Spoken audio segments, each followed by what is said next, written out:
So hi! Welcome and welcome back to my YouTube channel, and for today's tutorial, ituturo ko sa inyo kung paano nga ba mag-lock ng mga apps sa ating Android phone. But first, please subscribe to my channel and don't forget to hit the subscribe button and the bell to notify you for the new updates.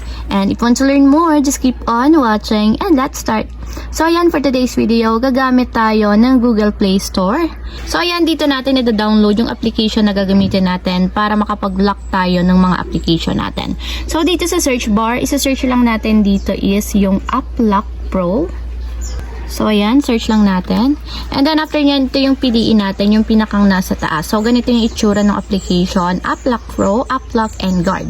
So ayan, itap muna natin yung install para ma-install muna siya sa ating mobile phone. And wait natin hanggang sa matapos ma-install. So ayan, after ma-install, itap natin yung open para directly mapunta tayo sa pinakang application. Then after nyan dito, magki-create tayo or magko-compose tayo ng 6-digit PIN na gusto natin. So ayan, maglalagay lang ako or magki-create ako ng 6-digit PIN.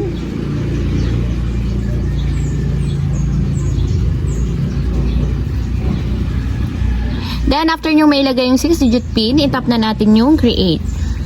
So, dito, i-verify naman natin yung 6-digit PIN na ginawa natin. So, i-re-retype lang ulit natin yung ating PIN. Then, after nyan, itap na natin yung save para ma-save na siya sa pinakang application. So, may magpa-pop up na option. So, dito kailangan din ng permission. So, itatap natin dito is yung permit. So, tap lang natin yung okay. So, dito hanapin nyo yung AppLock Pro and kung makikita nyo may switch button sa side niya. So, ang gagawin lang natin is ito turn on natin para ma-permit siya. Then, after dito naman tayo sa kasunod. So, itatap ulit natin yung permit. And katulad ulit kanina, ito turn on lang natin yung switch button dito sa permit usage access. So, katulad nito. And then, after nyan, itap natin yung okay. So, tap ulit natin yung permit. So, allow lang natin yung running background. So, ayan dito, after nyan, lalabas na dito yung mga application na naka-install sa ating mobile phone. So, pipili lang kayo dito ng mga application na gusto nyong lagyan ng lock. So, for example, is itong calculator. So, meron siyang lock button dito sa side. So, ang gagawin nyo lang is itatap nyo.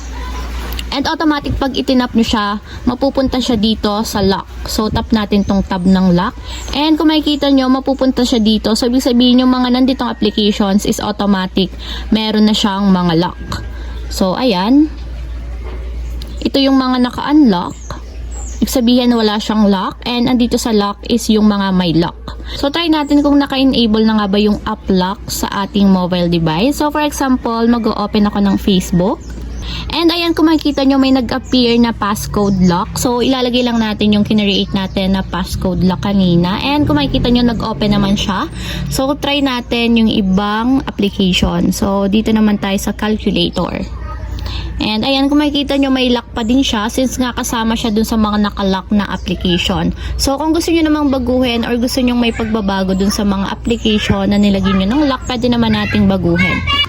So, ayan, may lock pa din siya kada mag-open kayo ng application ng mismong AppLock. So, ayan, ulitin ko, yung mga unlock is ito yung mga application na hindi nakalock. So, kung gusto nyo lang mag-lock, itatap nyo yung pinakang button or lock button na nandito sa side niya para mapunta siya sa pinakang lock. So, ayan, automatic dito siya mapupunta kapag nakalock na yung application na yon. So, kung gusto nyo namang i-unlock, itap nyo ulit yung button and automatic mapupunta siya sa mga unlock. So, ayan. So, ayun lang guys, ganun lang kasimple kung paano nga ba mag-lock ng mga apps sa ating Android phone. If you have a question, click comment down below and don't forget to hit the subscribe button and the bell to notify you for the new updates.